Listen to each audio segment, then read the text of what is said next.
हमने सुना भगवान ने, श्री कृष्ण ने और संदेश भिजवाया इंद्र के पास कि हमें कल्प वृक्ष चाहिए, हमारी धर्म पत्नी सत्यभामा जी चाहती हैं। इंद्र ने मना कर दिया कि भगवती इंद्राणी मेरी पत्नी इसे देगी नहीं किसी कीमत पे, मैं नहीं भेज सकता। जब नरकासुर ने उपद्रव किया, इंद्र ने मना कर दिया। नरकासुर भगवान वराह का पुत्र, मां पृथ्वी से उत्पन्न, और भगवान का पुत्र भी असुरों की सोहबत में। भौम नाम था, उसने अपना नाम रखा नरक असुर, नरकासुर। उसकी पुरी का नाम था, उसके जिसने जो टापू समंदर में बसाया था वो द्वीप था, उसका नाम था प्राग ज्योतिषपुर, पर वो कहा करता था उसका नाम रखा नरक। मैंने आपको बताया उसे बड़ा एक शौक था। पहले उसने एक वर्तुलाकार अग्नि घूमती थी आग की, पहले पानी की घूमती थी, फिर आग की, जैसे टोर्नेडो घूमता ना, ऐसे चक्रवात जैसा। तो पहले पानी की, फिर आग की, और फिर उसके बाद में जहरीली हवाएं चलती थी तो जहरीली गैस की। उसके बाद में क्या, आहट मात्र से भेद देने वाले भीषण शस्त्रों की। और उसके बाद में क्या, ये कुछ बालक हैं, इनके परस्पर नेत्र बोलते हैं सत्संग में, मैं तो कुछ थोड़ा बोलता हूँ, और ये परस्पर हर बात पे एक दूसरे से आदान प्रदान करते रहते हैं। ऑल्टर में बैठे जो भगवान के सेवायत हैं उनसे पता नहीं नेत्रों में क्या मिल, वो नैनन ही को नी को, ऐसा कौन सा कारोबार की बात कर रहे हैं, तो मैं समझ नहीं पा रहा हूँ। चलिए फिर भी मैं बताता हूँ आपको। फिर था आहट मात्र से चलने वाले भीषण शस्त्र, शतग्नि बोला करते थे तोपों को, तो शतग्नियां चारों तरफ लगी हुई थी। उसके बाद में ध्वनि के यंत्र, जो ध्वनि से मतलब इतनी भीषण आवाज होती थी, उस साउंड से, साउंड वेव से आदमी मर जाए। और उसके बाद में ऐसी कटीली तारें जो खुद ही जकड़ लेती थी व्यक्ति को और दबोच के मार देती थी। उसके बाद में विरूपाक्ष, निसुंद और हयग्रीव और ऐसे करके 4 भीषण असुर थे। और फिर एक खाई, एक जलाशय, उसमें रहा करता था 5 स्तर वाला एक भीषण राक्षस, उसका नाम था मुर। और इसके आगे फिर हम कहाँ थे, फिर 8 सेनापति हुआ करते थे भौमासुर के, और फिर वो मूर्ति लिंग के भीतर रहा करता था। कितने अपनी अभेद सुरक्षा की। हर पापी ऐसी व्यवस्था करता है। हमने एक बहुत बड़े बदमाश का नाम सुना, तो उन्होंने, बच्चों ने कहा कि वो बहुत बड़े बदमाश हैं, उनकी बहुत चलती है। फिर मैंने उस बालक से एक बात कही, देखो एक साधारण व्यक्ति, उसकी चले या न चले पर वो आराम से घूमता है, पर आप बहुत बड़े, आपका रौब धाप कितना ही चले, लेकिन उसके बाद में आपको सुरक्षा की जरूरत पड़े चारों तरफ, दीदी आइए अंदर, अरे थोड़ी थोड़ी जगह मिल जाएगी। क्या कह रहे थे हम अब, लेकिन अगर बाथरूम में भी जाएं, टॉयलेट में भी जाएं और 4-5 स्टेन गन वाले चारों तरफ खड़े रहें, हम बहुत बड़े तोप हैं, लोग हमसे डरते हैं। जो लोगों को डराते हैं वो खुद कितना डरते हैं आप देखना। कहीं उन्हें कहना उनको भाई कि हमें आलू की टिक्की खानी है, चलो हम थोड़े पुचके खा लेते हैं रोड पे खड़े होके, उनकी ऐसी स्थिति नहीं बन सकती, जानते हो ना। क्योंकि जो भय देता है उसके बदले में वो भय को ही पाता है और वो बहुत भयभीत रहता है, जानते हैं आप इस बात को। नरकासुर ने 1 लाख कन्याओं को इकट्ठा करने का प्रोग्राम बनाया, यक्षों की, गंधर्वों की, देवताओं की, मनुष्यों की। जो भी कोई सुंदर कन्या रत्न होता, प्रजापति त्वष्टा की बेटी कशेरु, उसको हाथी बन के अपहरण कर लाया और अंतर्ध्यान हो जाता था। देवता सब ढूंढते रहते और अपने प्राग ज्योतिषपुर में लाके कैद कर लेता था और कहता था कि जब 1 लाख हो जाएंगे, सब सोच लो कि यहां से कोई जीवित वापस जा ही नहीं सकता, इसलिए स्वेच्छा से मेरी पत्नियां बन जाओ। अब सब कृशकाय हो चुकी थी, सब भगवान का स्मरण करती थी और सब चाहती थी कि कैसे ही भगवान कृपा करें, या तो हमारे प्राण छूट जाएं या हमारी रक्षा हो इस असुर के, और हम कैसे भी निकल पाए, उससे बच पाए। उन्होंने देवताओं पे 3 बार हमले किए। पहला आक्रमण, उसमें उसने वरुण देवता का छत्र छीन लिया, जो अमृत श्रावी मेघ के समान दिव्य छत्र था, वो छीन के लिया और कहा, इसका सम्मान तुम्हें शोभा नहीं देता वरुण, इसे तो मेरी मां के सर पे ही छाता लगाऊंगा। धरती माता का बेटा था, भूप देवी का। और दूसरी बार उसने क्या किया, देवताओं का एक मणि पर्वत है, वहां से उखाड़ लाया, अपने प्राग ज्योतिषपुर में लगा दिया। कहते यहां जिसता है ये मणियों का पर्वत। तीसरी बार फिर देवताओं की ऐसी बेइज्जती करके आया। मां अदिति, जो देवताओं की मां है, कश्यप ऋषि की प्रथम पत्नी मां अदिति, जिनके बेटे आदित्य देवता कहलाए, इंद्र की मां, और मां दिति दैत्यों की मां, और मां दनु दानवों की, मां कद्रु नागों की, मां विनीता गरुड़ों की। ये सब सुरसा जी और थिमी मुनि, अरिष्ठा, क्रोधवशा, ये सब कश्यप मुनि की पत्नियां हैं। अलग अलग प्रजातियों को उत्पन्न करने वाली हैं, और कश्यप ऋषि प्रजापति, प्रजा को उत्पन्न करने वाले हैं, खाली मनुष्य नहीं, सब प्रजा। उसमें जीव जंतु, पशु पंछी, कीड़े मकोड़े सब आते हैं। तो ये दिव्य शक्तियां हैं, ये दिव्य देवियां हैं। मां अदिति, जो देवताओं का मां का गौरव रखने वाली भगवती अदिति, भगवान वामन उन्हीं के द्वारा प्रकट किए गए। छोटे बालकों को थोड़ा एक जगह ऐसे रख बिठाओ जहां पे उनका उपद्रव ना हो, ना, जैसे इनको अलग कर दो, इनको अलग कर दो, सबको अलग अलग ऐसे व्यवस्था किया करो, ठीक है। गणेश को उधर बुला लो, बस गणेश को बुला लो, वो हमारे पास बैठ जाएंगे। गणेश जी आओ। प्रथम पूज्य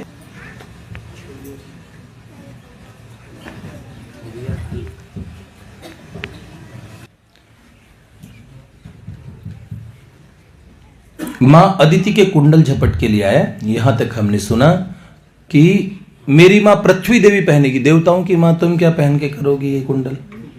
तो वो दिव्य कुंडल लेके आया, देवताओं का अपमान हुआ, सभी देवता भगवान की द्वारिका सभा में पहुंचे।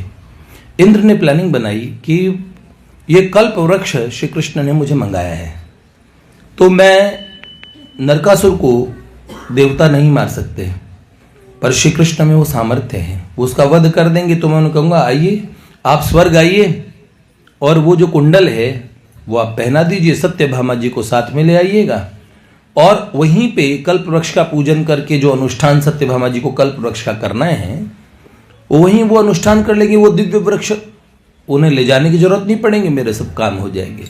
देवराज इंद्र ऐरावत पे आरूढ़ होके आकाश मार्ग में दिखे असंख्य देवताओं के विमान ही विमान छा गए, दुंदुभियां बजने लगी। द्वारका के लोगों ने देखा जैसे लगा कई कई सूर्य एक साथ आ रहे हों, और सब देवता वरुण हैं, यम हैं, सब नवग्रह हैं, जितने भी दिक्पाल हैं, लोकपाल हैं, सब पहुंचे देवराज इंद्र की अगवानी में। यद्यपि भगवान को इंद्र साफ मना कर चुके थे कि वो कल्प वृक्ष नहीं देंगे, फिर भी उन्होंने स्वागत करने के लिए श्री कृष्ण, जब इंद्र आए तो श्री कृष्ण क्यों उठे, क्योंकि उग्रसेन जी, नाना और भगवान के पिता वसुदेव जी सब उठे स्वागत करने के लिए। तो भगवान द्वारकाधीश ने सोचा जब मेरे पिता और मेरे नाना जी उठे, उनका सम्मान करने के लिए भी देवता इनका सम्मान करना चाहिए। तो भगवान कृष्ण और बलराम भी उठ गए, सब बड़ा स्वागत हुआ। देवराज इंद्र का षोडश उपचार पूजन हुआ। सिंहासन पे बैठने के बाद में श्री कृष्ण से कहने लगे देवराज इंद्र, देखो भैया उपेंद्र, आप मेरे छोटे भाई भी लगते हो, एक रिश्ते में माँ अदिति का के यहाँ आपने अवतार लिया। यूं आप सर्वेश्वर हैं, पर रिश्ते में मैं बड़ा भाई लगा। दो भाइयों के बीच में कोई बात को लेके मन मुटाव चल रहा हो, चाहे कल्प वृक्ष की बात हो, आपके मेरे बीच में अगर कोई ऐसी बात हुई भी हो, पर अगर तब भी कोई हमारी माता का अपमान करे तो फिर भाइयों को एक हो जाना चाहिए। तो पूछा श्री कृष्ण ने, किसने हमारी माँ का अपमान किया? तो उन्होंने बोला, माँ अदिति का अपमान आपके पुत्र ने किया। तब श्री कृष्ण ने कहा, प्रद्युम्न ने किया। तब उन्होंने कहा, नहीं, आपके इस पुत्र ने नहीं किया। आप जब वराह अवतार आपने लिया तो उस समय और भूदेवी के गर्भ से जो एक बालक जन्मा जिसका नाम था भूमि से प्रकट होने से भौम, वो आजकल भौमासुर हो चुका है और उसने ऐसे माँ अदिति के कुंडल झपट लिए। तब भगवान ने कहा, मैं प्रण करता हूं कि मैं उसका वध करूंगा। तब उन्होंने कहा, भैया देखो वो कुंडल वापस लेके आओ ना। इंद्र ने प्लानिंग सोची, ठाकुर जी को बोल नहीं पाए, तो बहुरानी सत्यभामा को लिया ना वहीं स्वर्ग में, और आप अपने हाथों से ही कुंडल पहना देना माँ अदिति को। आगे कुछ कहते श्री कृष्ण ने कहा, ठीक है। सब देवता गए। भगवान ने द्वारिका वालों से कहा कि हम एक युद्ध पे जा रहे हैं। भगवान ने गरुड़ का आह्वान किया और विशाल गरुड़ जी का सामर्थ्य इतना कि वो तो मंदराचल पर्वत को उठा के ले जाए। ऐसा वर्णन आता है कि गरुड़ जी जब पर्वत शिखरों पे उतरते हैं तो बड़े बड़े शिलाखंड उनके पंख के वेग से टूट पड़ते हैं, बड़े बड़े शिखरों की चोटियां। यहां तक आगे भी मैं सुनाऊंगा, पारियात्र पर्वत पे जो देवताओं का पर्वत है देवलोक में, उस पे गरुड़ जी उतरे ना वेग से तो पर्वत नीचे धसक गया और उसमें 6 दानवों की पुरियां थी नगरी, वो सारे दबा दी। गरुड़ जी का इतना वेग, इतना वजन है। एक गरुड़ जी को थोड़ी टक्कर एक जने दे सकते हैं, थोड़ी नहीं ज्यादा भी, श्री हनुमान जी। ये 2 भगवान के बड़े वीर पार्षद हैं। तो गरुड़ जी महाराज और भगवान ने पंचजन्य शंख नंदक खड़ग और भगवान का सब रानियों ने 8 पटरानियों ने भगवान का तिलक किया।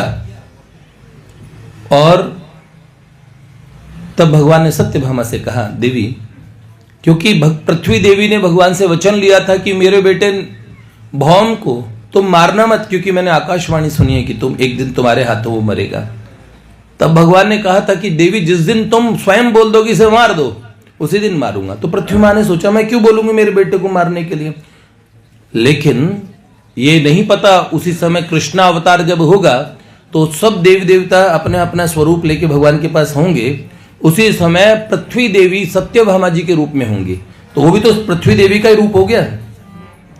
सत्यभामा से भगवान ने कहा, देवी तुम मुझे अतिशय प्रिय हो, चलोगे युद्ध के और रणांगन में मेरा कौशल देखने? सत्यभामा जी ने कहा, हाँ, मेरे बड़ा मन में था। अपनी सभी सपत्नियां जो सौतें थी ना, उन्हें दिखाती हुई गरुड़ पे आरूढ़ हो गई और दिखाया कि द्वारका वालों को देखो मैं कितनी इनकी प्रेयसी हूं। उन्होंने बोला, मैं स्वयं सत्राजित जैसे महावीर की बेटी हूं, मेरे को खुद को भी बड़ा युद्ध कौशल है। और तब भगवान जाते हैं और प्राग ज्योतिषपुर पहुंचते हैं। पहले गरुड़ जी के पंखों के वेग से बड़े बड़े पर्वतों को उखाड़ के गरुड़ जी ने फेंक दिया।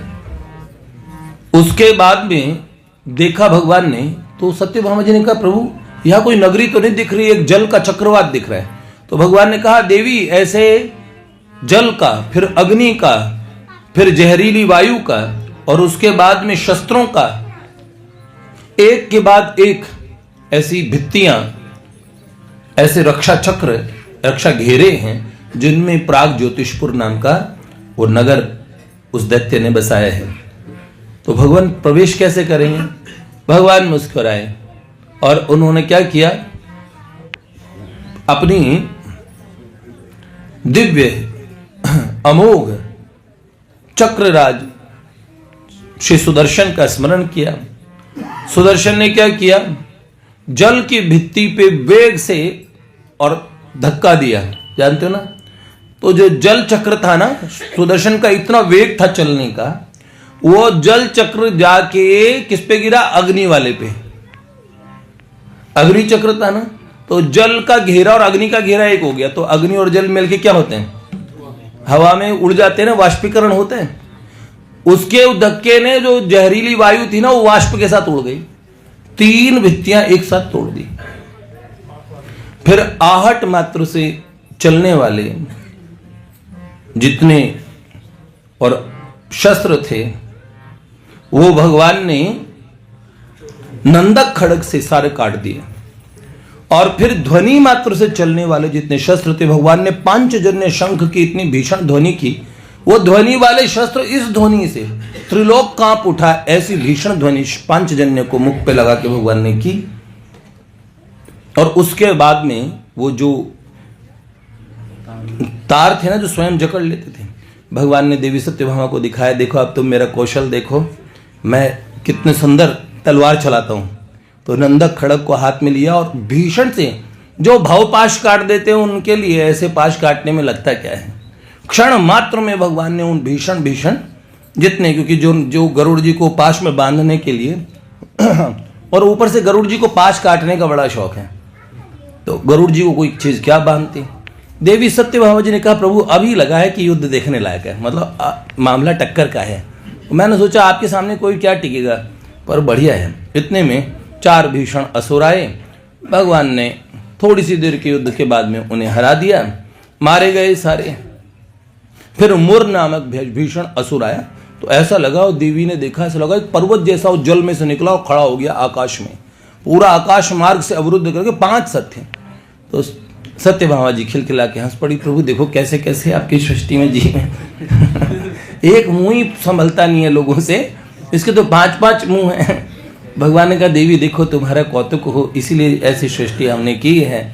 तो भगवान ने मुर का वध किया, इसलिए नाम पड़ा मुरारी। मुरारी जब से तूने रस भरी बंसी बजाई है, मुरारी जब से तूने रस भरी बंसी बजाई है, न दिल को चैन पड़ता है, न दिन को चैन पड़ता है, न रतिया नींद आई है। मुरारी मूर का वध करने से बने मुरारी। मुरारी भगवान कृष्ण मुरारी भगवान की।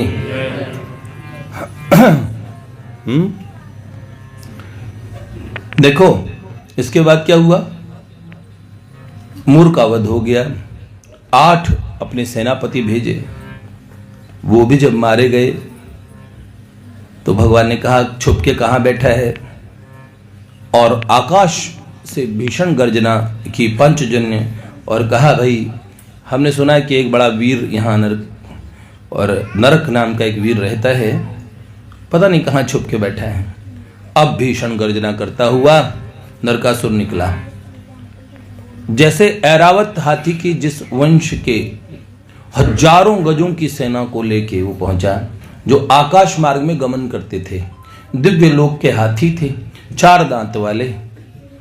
और जब देखा तो गरुड़ जी के लिए तो शौक था, उन्होंने हाथियों को ऐसे उपद्रव मचाया और नरकासुर का भगवान से युद्ध होना प्रारंभ हुआ। इतना भीषण युद्ध हुआ, भगवान लड़ते ही जा रहे हैं। समय लग गया, जब देखा माता जी सोच रही हैं सत्यभामा जी, 3-3, 4-4, 5-5 मिनट में सब जा रहे थे, भीषण से भीषण असुर, ऐसा क्या हो गया, घंटों लग गए। अभी भगवान ने सोचा इनको थोड़ा और टेंशन देते हैं, और एक लहराता हुआ बाण आया और भगवान के मुकुटाग्र को स्पर्श करता हुआ चला गया। देवी ने देखा, अरे मोर पिछ के ऊपर से होते हुए निकल, कल को थोड़ा नीचे होता लगी जाती नीचे। उन्होंने बोला प्रभु है क्या ये चीज, मार क्यों नहीं देते इसे, सच में मार दूं, सीरियसली कह रही हो? हाँ। भगवान ने तुरंत सुदर्शन का स्पर्श किया, उसने महाशूल भगवान महादेव का उठाया मारने के लिए। तब तक तो देरी हो गई थी, सर कट चुका था और भीषण तेज भगवान के भीतर प्रवेश कर गया। भक्त वत्सल भगवान की। आकाश में पृथ्वी मैया प्रकट हो गई, गर्दन झुका के खड़ी हो गई। प्रभु आपने कहा था मैं जब तक ना बोलूं तब तक आप मारेंगे नहीं, आपने मारा क्यों मेरे बेटे को? भगवान ने कहा देवी तुमने ही तो कहा था इसलिए मार दिया। मैंने कब कहा? उन्होंने कहा देखिए ये सत्यभामा आपका स्वरूप है कि नहीं है। मेरे कृष्णावतार में आपने सोचा था कि आप मेरे संग रहें, इसलिए सत्यभामा का रूप धारण किया आपने। तो इन्होंने कहा मार दो, अभी देरी मत करो। पृथ्वी देवी ने कहा सो ठीक है।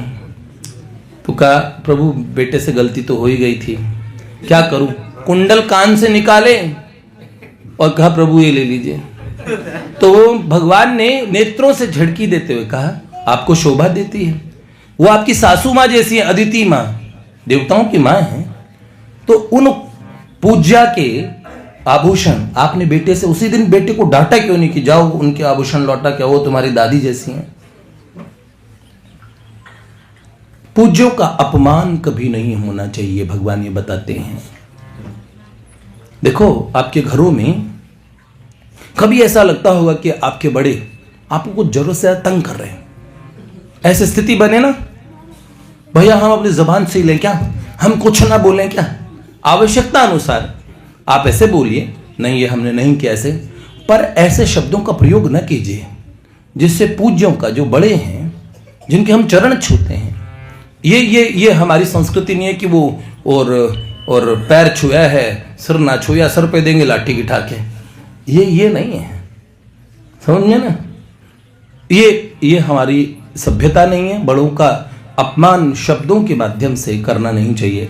हल्के ओछे शब्द कभी किसी बड़ों को ना कहें, समझ रहे हैं? ये बहुत आवश्यक, क्योंकि एक दिन आप बड़े होंगे, आपकी संतान भी आपके समक्ष कुछ ऐसी स्थिति क्रिएट कर सकती है। इसलिए मेरा ये मानना है, बहुत दृढ़ता से मैं कहता हूं, ऐसा नहीं कहता हमेशा छोटे गलत ही हो सकता उन्हें बहुत सहना पड़ रहा हो, ऐसी स्थिति भी हो, पर हम सत्संगी हैं, हम भगवान के भक्त हैं, हमें अपने श्री कृष्ण को, अपने प्रभु को उत्तर देना है कि जो विपरीत परिस्थितियां हमारे बड़ों ने खड़ी की। देखो लंकनी को तो हनुमान जी घूसा मारते हैं, पर सुरसा मैया को नहीं मारते क्योंकि वो नागों की माता है। राम जी के काम से तो सिंहिका ने रोका, हनुमान जी ने उसको ठिकाने लगा दिया, और खून की उल्टी की एक घूसा खाते ही लंकनी ने, पर ऐसा घूसा उन्होंने सुरसा को नहीं मारा क्योंकि वो पूज्या थी, माता का गौरव रखने वाली थी, परीक्षा ले रही थी भगवान के इस मार्ग पे। कभी कभार बड़े हमारे पूज्य जन भी हमारी परीक्षा ले लेते हैं, आप इस बात को समझिए। इसलिए बड़ों का अपमान करके नहीं जिए, बहुत अच्छी बात, ये बात समझिए। भगवान ने कहा ये शोभा नहीं देता, वो कितना ही प्यार करे लेकिन वो सही चीज सिखाते जरूर है हमें कि तुमने भी ये गलती की। मां पृथ्वी, फिर उन्होंने वरुण जी का छत्र भी लौटा दिया, ठीक है। तब उन्होंने, नरकासुर का छोटा बेटा था, कि भगवान आप मुझसे मेरे बेटे का जो अपराध है, बस आप ऐसी कृपा कीजिए, इस बालक के मस्तक पे अपना हाथ रख दीजिए। सत्यभामा जी ने एकदम हृदय से लगा ले, बेटा तू मेरा लाल है, तू चिंता मत कर। और उन्होंने कहा अम्बा आप हमारी नगरी में नहीं चलेंगे क्या? तो सत्यभामा जी ने कहा क्यों नहीं चलेंगे, हम तुम्हारी नगरी में चलेंगे। तब मां पृथ्वी ने कहा मेरे बेटे ने एक अनर्थ, हालांकि ये भी मेरी गलती थी, लेकिन एक ऐसा अनर्थ किया जो मैं रोक नहीं पाई। उसने 16,100 कन्याओं को अपहरण किया था और उनसे कह रखा था कि तुम स्वेच्छा से मुझे स्वीकार करो, वरण करो, 1 लाख जब हो जाएंगी तब ब्याह करूंगा सबसे। यद्यपि सब परम पुनीता है, उसने कभी उनको स्पर्श तक भी नहीं किया है, लेकिन अब आप उन्हें मुक्त करें। भगवती सत्यभामा जी जैसे वहां प्रवेश करती हैं ठाकुर जी का हाथ पकड़ के, तो उस समय भगवान का इतना सुंदर स्वरूप, वो दिव्य मयूर पिच्छ का किरीट, वो सिंह जैसे उठे हुए कंधे, वो रत्नारे कमल दल नयन, भ्रकटी जो कामदेव के धनुष के समान खिंचे हुए आईब्रोज, भौहें, ऐसी सुंदर नासिका, लाल लाल अधर ओष्ठ, सुंदर कर्ण कुंडल, भगवान ने बाजूबंद विजायट किरीट और सुंदर मुंदरियां धारण किए हुए, वक्षस्थल पे मणिमाला, वैजंती माला, भगवान के इतने सुंदर सुंदर आभूषण, विचित्र आभूषणों को धारण किए हुए, वो नर शार्दूल, नरों में सिंह के समान, परम सुंदर, सुंदरता के महासागर प्रभु जैसे उस बड़े प्रासाद, उस महल में प्रवेश करते हैं। उन रमणियों ने जिनके जीने की आशा खत्म हो चुकी थी, जो भगवान का नाम ले लेके जीती थी, अचानक लगा उनके नेत्रों ने ऐसा महासमुद्र रूप का कभी देखा ही नहीं था। और देखा उनमें नित्य किशोर, नित्य तरुणाई, ऐसा सौंदर्य, ओहो भला की सुंदरता। और उनके पार्श्व में भगवती सत्यभामा जी।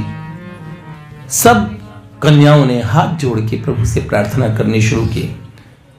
पता लगा समाचार, अरे अरे इन्होंने ही नरकासुर का वध करके अब ये हमारा त्राण करने आए। उन्होंने कहा देव, सब ने प्रार्थना की, भगवान हमारे माता पिता भी हमें स्वीकार नहीं करेंगे कि तुम एक राक्षस के घर में रही हो। कौन विश्वास करेगा कि तुम धर्षिता नहीं हो, तुम्हें स्पर्श भी नहीं किया गया। समाज तो यही बोलेगा ना, भगवान हमें कोई स्वीकार नहीं करेगा। और जैसे ही कहा आप हमें द्वारिका में स्थान दे दीजिए, हम वहां की नौकरानियां बन के रहेंगे। जैसे ही कहा सत्यभामा जी के मान में नेत्र अरुण हो गए। सत्यभामा जी ने कहा अरे तुम्हें हम सेविकाएं बनाएंगे, तुम मेरी छोटी बहनें हो। अगर ये अनाथों के नाथ कब कहे जाएंगे, अगर ये तुम्हें ना परणाए तो मेरी सब सपत्नियां बनोगी। मैं तुम्हें आशीर्वाद देती हूं कि तुम मेरे पति को वर्णाओ। और उन्होंने बोला और दूसरा, उन्होंने प्रश्न भी नहीं पूछा कि आप हां कर रहे हैं कि ना कर रहे। उन्होंने बोला मैंने वागदान दिया, मैं सत्यभामा कहती हूं आज से तुम सब इनकी पत्नियां हो। ये मैं शब्द से बोलती हूं। भगवान की तरफ देखा, भगवान ने आंखें नीचे कर ली। उन्होंने कहा कि कुछ पूछने का कोई प्रश्न ही नहीं बनता था। सबके हृदय भर आए कि ये भगवान की, देखो भगवान में जितना प्यार है भगवती में उससे भी ज्यादा है। ये भगवान की पत्नियां है ना, ये स्वयं भगवती हैं। भगवान में बड़ी ममता है, पर उनकी ममता का, उनके प्रेम का, उनके स्नेह का तो स्वरूप भगवती है। तो भगवती सत्यभामा जी ने सबको कहा, सबका हृदय कुछ बोल नहीं पाता था, मौन। उन्होंने कहा सबके द्वारिका जाने की तैयारी करो। उनका माता मैं आपको गिफ्ट देना चाहता हूं 64 हाथी, ऐरावत वंश के 4 दांतों वाले हाथी। राम जी के समय में तो हुआ करते थे, राजा दशरथ की फौज में थे, रावण के यहां थे। फिर ये प्रजाति धरती से खत्म हो गई, पर देवताओं के हाथियों में प्रजाति है। मैमथ नाम से डायनासोर हुआ करते थे ना, 4 दांत वाले हाथियों का विवरण आता है। श्री कृष्ण की फौज में 64 हाथी। भौमासुर के बेटे ने सत्यभामा जी ने कहा ठीक है बेटे, तुम जो उपहार दोगे हम लेंगे। और द्वारिका लेके पहुंची और पता लगा सब रानियों में कि 16,100 अन्य पत्नियां भी आ रही हैं सरकार की। तो कोई कुड़ी नहीं, कोई जली नहीं। सब ने कहा हमारी बहन सत्यभामा ने कितना अच्छा किया। भगवती रुक्मिणी जी थाल लेके प्रभु का स्वागत करने के लिए मित्रवृंदा जी, नागनजिती जी, कालिंदी जी, जाम्बवती जी, भद्रा जी, लक्ष्मणा जी, ये सब रानियां खड़ी हैं और स्वागत के लिए। और चारों तरफ दिव्य उत्सव मनने लगा। इससे पूर्व भगवान उनको द्वारका पहुंचाते हैं, उससे पूर्व सत्यभामा जी को लेके भगवान ने कहा स्वर्ग में ये लौटाने, ये जो कर्ण कुंडल है ये भगवती अदिति को हम पहनाएंगे। और भगवान गरुड़ पे बैठ के स्वर्ग पहुंचते हैं। आगे क्या होता है हम कल आपको सुनाएंगे। लाडली लाल की जय।